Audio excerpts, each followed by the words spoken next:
we as Christians try to do all these things, and we expect God to bless us for the things that we do. And we say, you know, God, you owe me because I have done all these things for you. But you know what?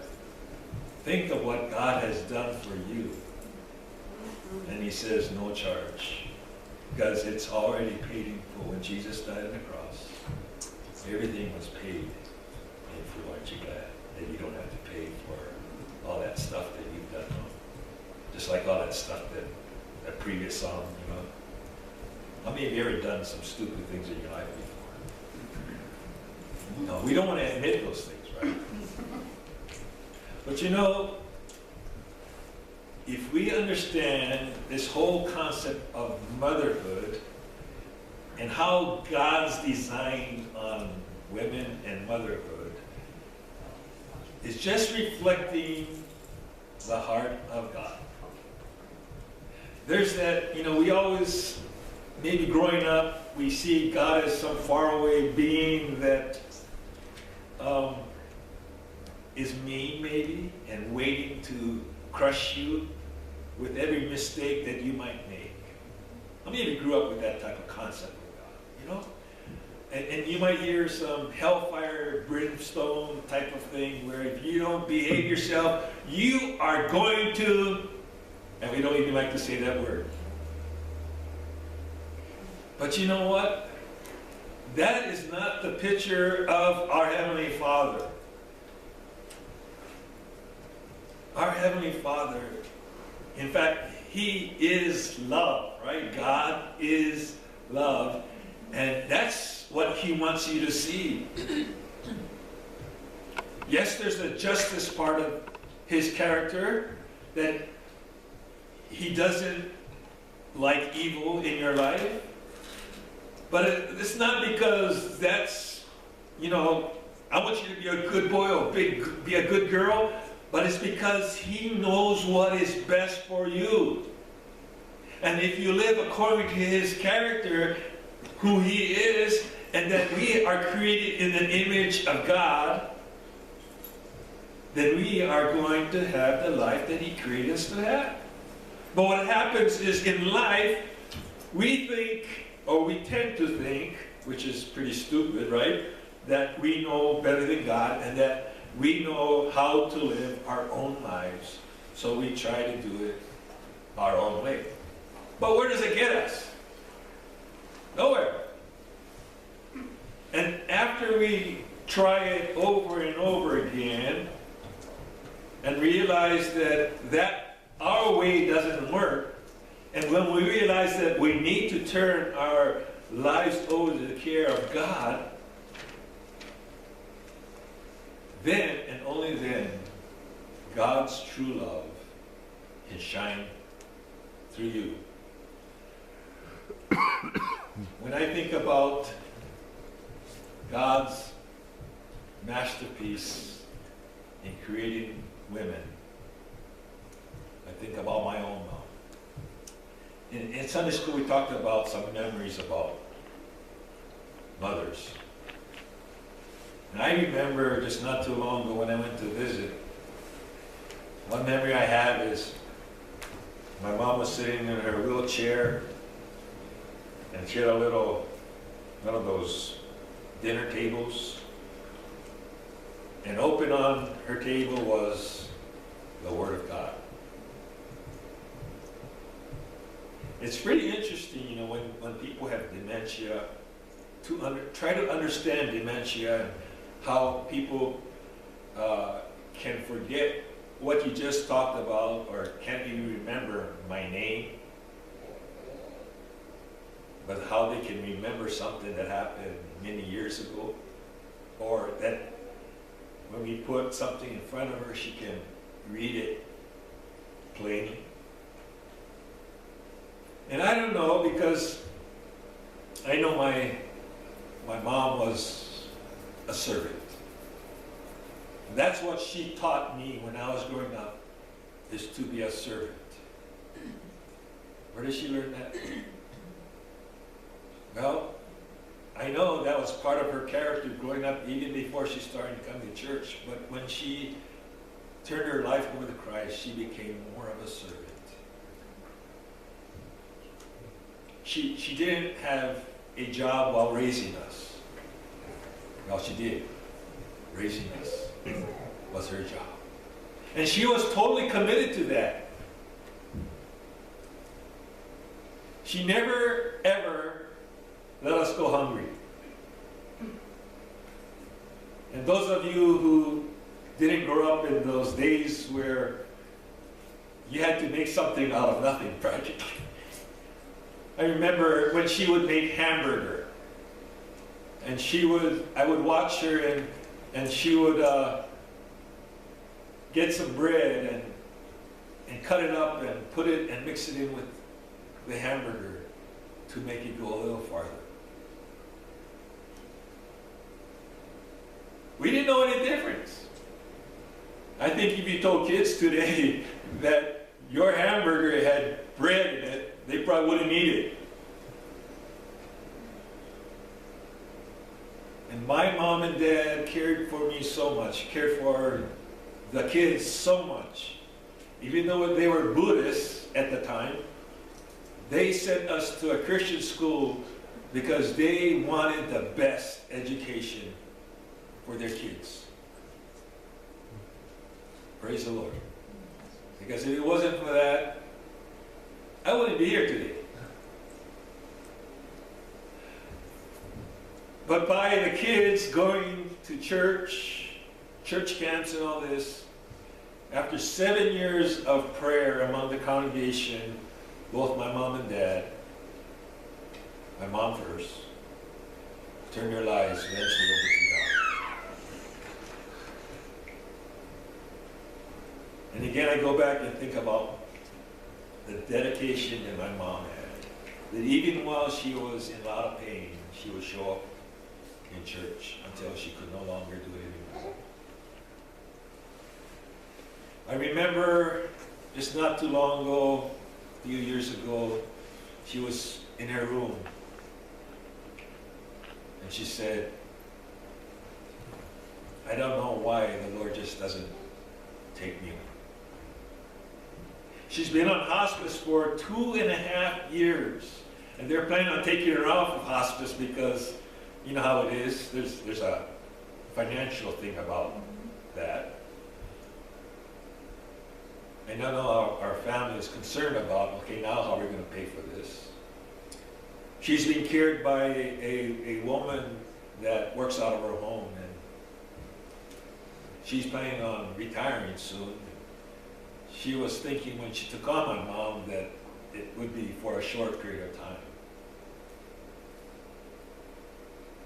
But she's 98, I think, now, and she still holds on. In fact, I just got a text the other day from my niece, and she says that because my brother's mother-in-law just passed away too, just not too long ago. Anyway, she said that your mom eats breakfast a little bit, but doesn't eat lunch or supper. That's a sign, right? Those of you who have experienced watching someone decline from the health. So any day now, my mom's going to be on the other side, running side by side with my dad and my brother in those streets of gold.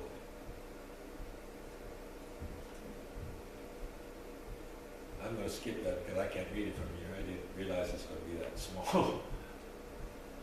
But I wanted to go into Isaiah, the Old Testament. But it kind of talks about the heart of the mom.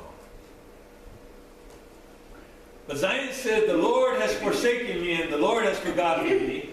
Can a woman forget her nursing child and have no compassion on the son of her womb?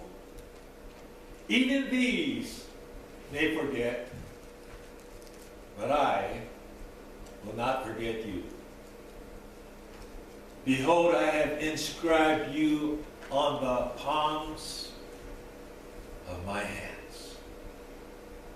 Now, how long ago was that before that really happened?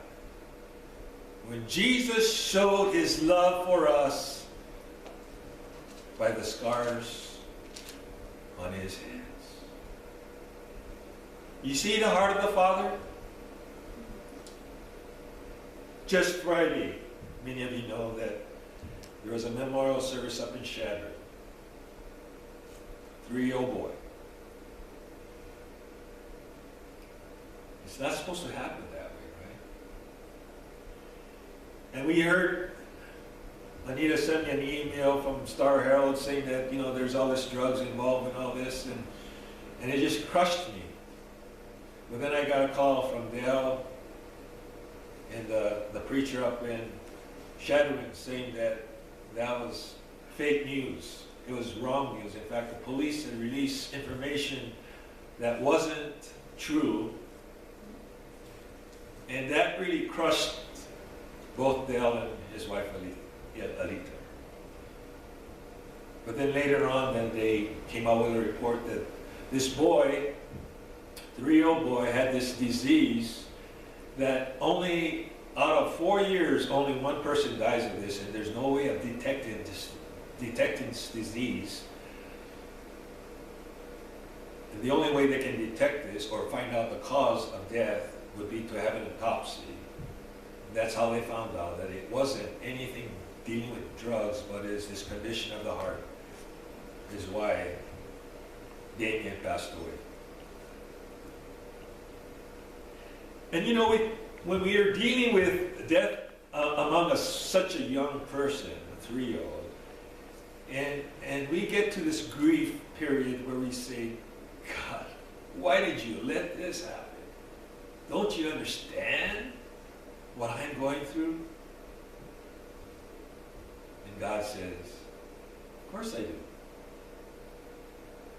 Because I love you so much that even though my only son is here sitting on the throne with me, I love you so much and I want to rescue you from death.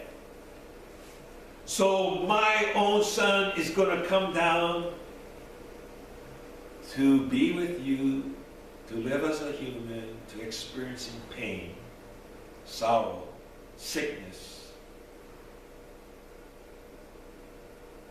And he is going to pay the penalty for anything you do.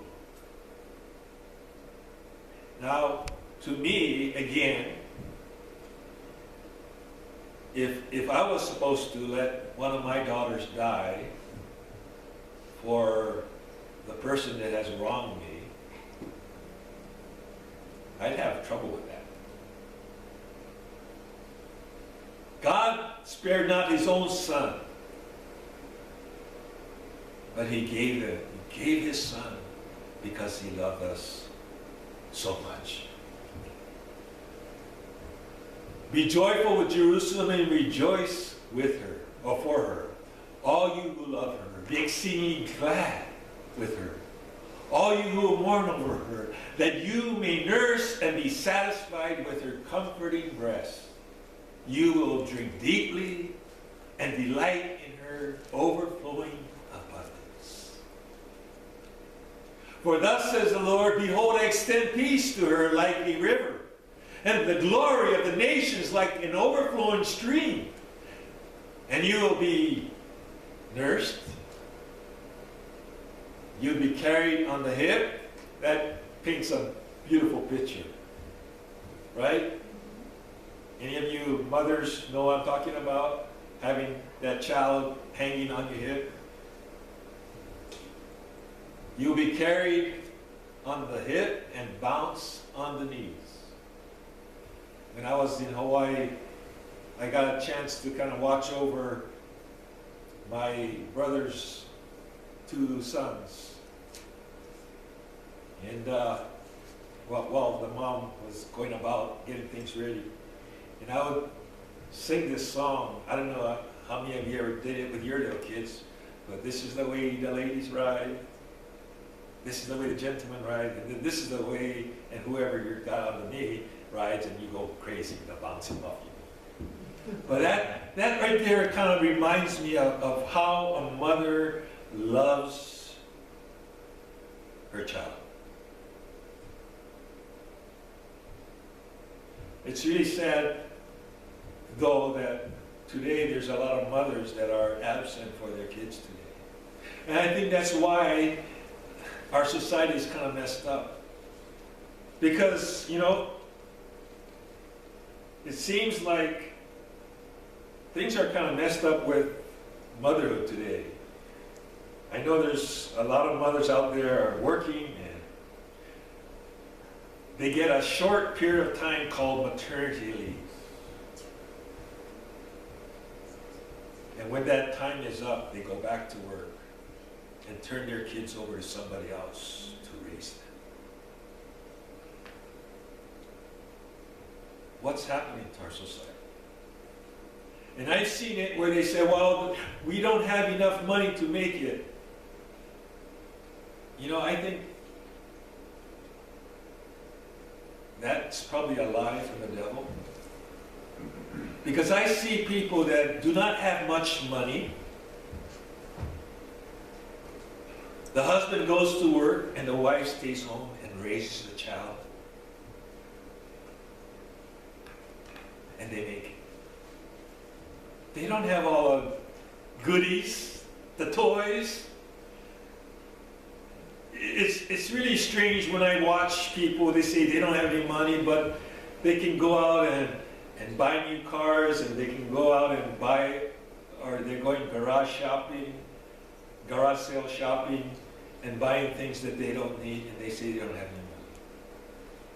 You know why they say they need the money? It's because they have to have cable TV. They have to go shopping every month to buy new clothes. Of course, if you go to work, you don't want to wear the same outfit twice. And then you go to the mission store and you find these brand new clothes with the tag still on it. But you know what? They won't go shop over there because, you know, I can't humble myself to go shop over there.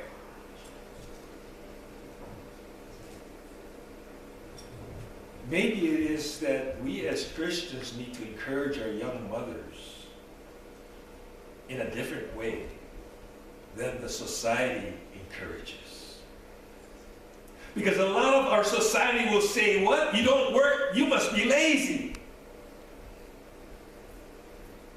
How many women today are afraid, if they're stay-at-home moms, afraid to put, or too embarrassed to put down on their resume that I am a housewife, I am a homemaker? Well, you know what? I believe that is the highest honor, to be a mother and raising your own children. As one whom his mother comforts, so I will comfort you, and you will be comforted in Jerusalem. Today the hymn of invitation is